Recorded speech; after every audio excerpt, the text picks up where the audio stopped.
The message from my mother came just as I was reviewing the property tax paperwork for the Victorian mansion I'd secretly bought 6 months ago. Emma, your sister needs the space this year. She's still adjusting to her new home. Maybe next year. My name is Emma Sullivan. I'm 34 years old, and for the past year I'd quietly funneled my energy and savings into buying and restoring my parents' dream home. The very home they now lived in, completely unaware that I was the one behind it. They thought Alexandra, my younger sister, had bought it for them. Alexandra, who couldn't even afford her own rent, let alone $1 million property. Yet here we were, 6 months of her basking in their praise, showing off the house on social media, accepting every ounce of credit. Alexandra is so successful, they'd say to anyone who would listen. She's only 28 and look what she's done. What they didn't see was the truth. Alexandra was barely getting by, working part-time as a yoga instructor and still living off their generosity. Meanwhile, I, Emma, the dependable older daughter they never quite saw, had spent years building a software company from the ground up. Years of late nights, failed prototypes, and quiet sacrifices. And now, the reward of that labor had been gifted anonymously to them. The house, the renovations, the furniture, every last detail chosen with love. I'd planned to reveal everything at the housewarming party. I imagined the moment they'd finally recognize me, not just as the one who helped with bills or stayed out of trouble, but as someone who mattered. Then came the text. Then came Alexandra's follow-up. Sorry sis, but Mom and Dad need time with just me this year. You understand, right? It's been overwhelming, being their savior and all. This house has special meaning now. Special meaning. That was the final straw. I picked up the office phone and called Thomas, my property manager. Send the tax bill tomorrow as scheduled, I said, my voice calm. And prep the ownership disclosure packet. Are you sure? Thomas asked. I'm sure. It's time they knew the truth. I thought back to the day I first saw the listing. The very house my parents used to admire every Sunday after church, always out of reach. On my modest salary at the time, I'd promised myself that one day, I'd buy it for them.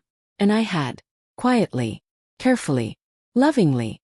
I restored every inch, from the hardwood floors to the vintage light fixtures, keeping its character intact. I picked furniture with Mom's style in mind.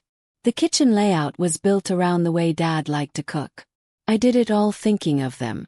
Not Alexandra. And certainly not for this.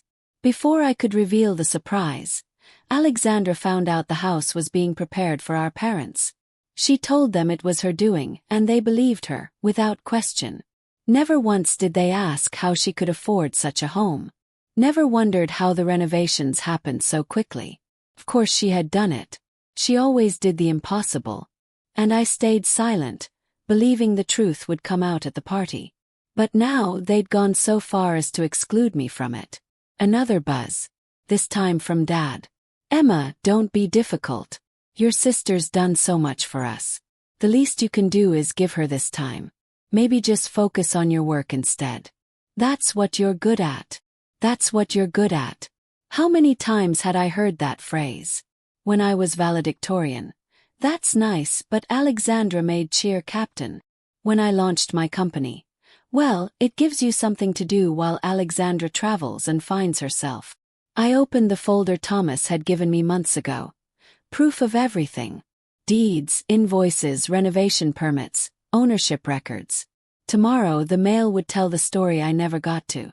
I typed a response to Mom's message. Don't worry about the party. You're right, the house does have special meaning. Tomorrow's mail will show you just how special.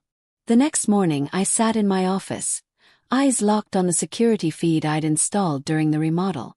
At exactly 10:15 a.m., the mail truck pulled up to the Victorian mansion. Tomorrow had arrived. I held my breath as the mail carrier delivered the property tax bill, along with the disclosure packet Thomas had prepared. My phone began to ring almost immediately. Alexandra's name lit up the screen. I declined the call and watched through the security feed as she paced the porch, clutching the envelope with visible panic. Minutes later, my parents' car screeched into the driveway. Emma. My mother's voice trembled in the voicemail. There must be some mistake. The property tax bill, it's in your name. Please call us right away. Inside the grand foyer I had lovingly restored, they stood frozen, passing around the documents. The purchase agreement, renovation contracts, furniture receipts, all bearing my name or my company's. My father called next. Princess, whatever game you're playing, it needs to stop. Your sister worked hard to give us this home. If you've done something. I answered on his third call. Did you even look at the documents, Dad? The purchase date. The bank records. Did you ever stop to think how Alexandra could afford any of this? Silence. Emma. He started, his voice suddenly smaller. We just assumed. You assumed Alexandra somehow bought and renovated $1 million home on a yoga instructor's salary? You never once questioned it. Through the camera, I saw him sink into the antique armchair I'd chosen to match the home's original aesthetic. My mother stood still, clutching the paperwork. Alexandra had vanished upstairs. I continued, my voice steady. The hardwood floors. I spent weeks sourcing them from a 19th-century warehouse in Boston. The kitchen counters are imported Italian marble. The light fixtures. Authentic Victorian pieces I had restored. Every single detail in that house was chosen by me. For you. But why didn't you tell us? My mother whispered. I was going to. The party. I wanted it to be a surprise. But Alexandra got there first, and you never questioned it. Never stopped to wonder how she could afford it. Because in your eyes she can do anything. And I'm just good at work. Silence again.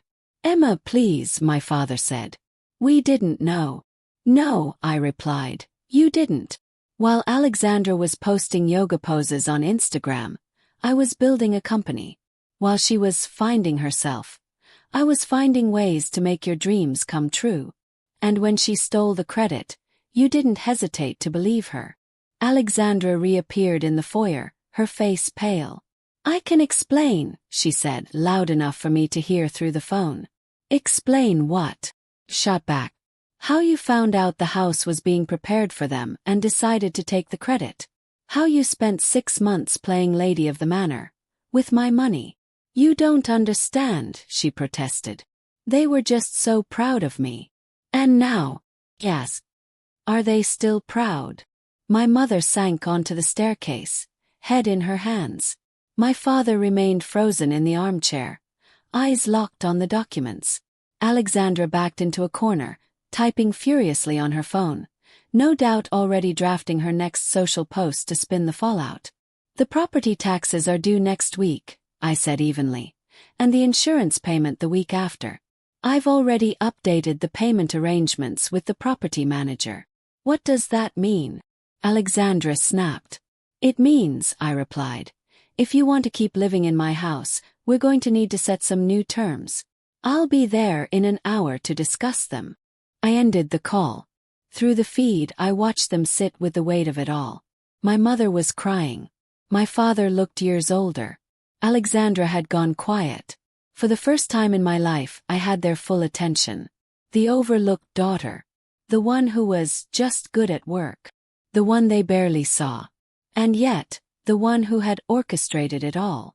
I gathered my coat and briefcase, slipping in the folder containing the new terms. It was time to show them what being just good at work really meant. The drive to the Victorian mansion felt strangely calm. As I pulled into the circular driveway I'd had restored, I saw them waiting in the bay window, the same one I'd watched stained glass artists install, piece by piece. I took my time walking up the path, passing by the rose bushes I'd planted myself, now dormant in the winter chill. The grand front door opened before I could reach for it. My father stood there, his face ashen. Emma, he began, but I walked right past him into the foyer. The chandelier I'd found at an antique auction in Paris cast a soft glow over the space. Alexandra stood near the stairs, arms crossed. My mother sat tensely on the settee. Let's talk in the study, I said. I led the way into the room I'd designed with my father in mind, lined with built-in bookshelves and a reading nook he'd always dreamed of. They followed me like scolded children. Once we were seated, I opened my briefcase and laid out 3 folders. "These are your options," I said, calm and direct. "Option 1, you can stay here but with a formal lease. You'll pay market rate rent. Alexandra will need to move out." Alexandra opened her mouth to protest. "Option 2, I continued, raising my hand to silence her. "You can buy the house from me at full market value if you can get financing. Option 3, you have 30 days to find somewhere else to live." No one said a word. The silence this time wasn't out of shock. It was the sound of truth finally being heard. "Emma, please," my mother whispered. "We're your family." I gave a sad smile. Family? Was I your family when you excluded me from the party? When you never once asked how Alexandra could afford this place? When you dismissed everything I've ever achieved like it didn't matter? My father leaned forward, his voice soft. "We were wrong, princess. We see that now. Alexandra always needed more. More attention, more help. And I didn't cut in. I needed you too. I wanted your approval. I wanted your pride. But I learned to live without it. While you focused on Alexandra's next big idea, I was out there building a life, on my own." Suddenly, Alexandra burst into tears. "I just wanted them to be proud of me. For once. You were always the smart one, the successful one. This was my chance to feel special." I looked at her, really looked. Behind the polished Instagram smile and yoga-toned frame, I saw something I hadn't seen before. Desperation. She had been the special one for so long. She didn't know who she was without the title. "You know what's ironic?" I said softly. "I bought this house because I remembered how we used to drive past it every Sunday. Dad would point out the turret. Mom would admire the windows. We dreamed together. I wanted to make that dream real, for all of us." My mother began to cry quietly. "We've been so blind," she whispered. "Yes," I nodded. "You have. But there's one more option. One I didn't plan to offer until now." I pulled a 4th folder from my briefcase and set it on the table. "We start over. You acknowledge what happened. All of it. Alexandra moves out and starts supporting herself, for real this time.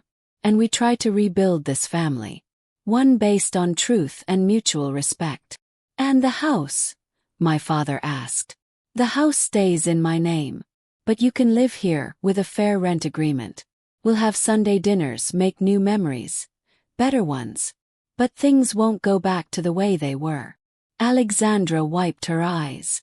"I'm sorry, Emma. I really am. I don't know how to be like you." "I don't want you to be like me," I said. "I want you to be you. The real you. Not someone pretending to be something she's not." My parents exchanged a glance. Then, to my surprise, my father stood and walked over. He knelt beside my chair and took my hand. "We failed you, Emma," he said, his voice thick with emotion. "We were so busy trying to keep Alexandra afloat, we forgot to see the incredible daughter standing right in front of us. Can you forgive us?" I felt the tears rise, but I held them back. "That depends," I said. "Are you ready to actually change?" They both nodded. For the first time I saw something real in their eyes. Remorse. And hope. "Then yes," I said. "We can try. Starting with the party." "You'll come?" my mother asked, her voice trembling. Smiled. "I'll do one better. We'll host. And this time we'll do it right." 2 weeks later, on the night of the party, I stood in the foyer watching my family gather. Alexandra, now living in a modest apartment and genuinely working toward her yoga certification, was helping Mom hang stockings.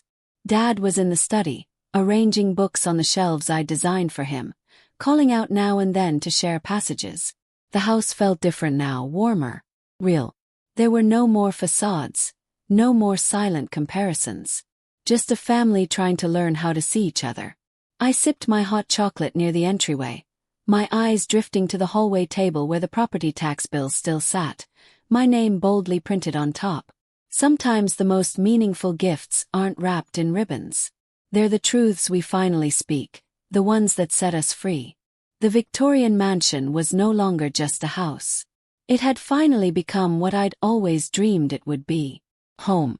A home. One where everyone was seen, heard, and loved, exactly as they were.